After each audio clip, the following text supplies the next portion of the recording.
Okay, here we go. We're going to write the recursive rule for A, which is 3, 13, 23, 33, 43. So you can either do a horizontal or a vertical table. You're going to need to do a table because you've got 3, 13, 23, 33, and 43, and this is your first, second, third, fourth, and fifth term. So the first thing you're going to do is you're going to go ahead and label the first term you're working with. A of 1 equals 3. Now you need to go ahead and tell me how you get to your next term. Hopefully in your head, you're saying that that common difference is 10. So our D is 10. So now we need to write our rule. First part of the rule, you always have to label that first term you're working with. A of 1 equals 3. And your rule for a term is your prior term plus 10. And then you're starting at 1, 3, or my first term is 3.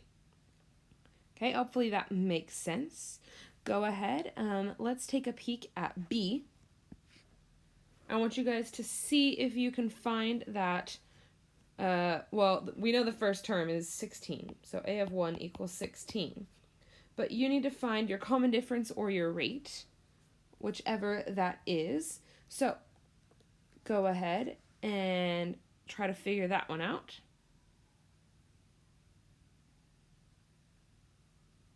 Hopefully you guys tried something and you just wait for me to keep going.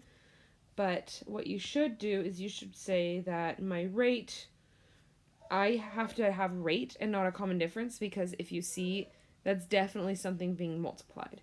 So my rate in this case, I'm going to find by 40 over 16, which is 2.5.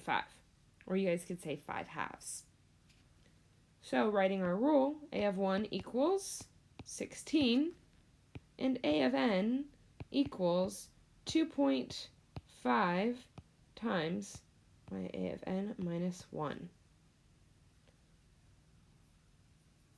You don't necessarily need to put parentheses. You could say 2.5 A of n minus 1. Basically, you're going to be multiplying your prior term by 2.5 to get the next one.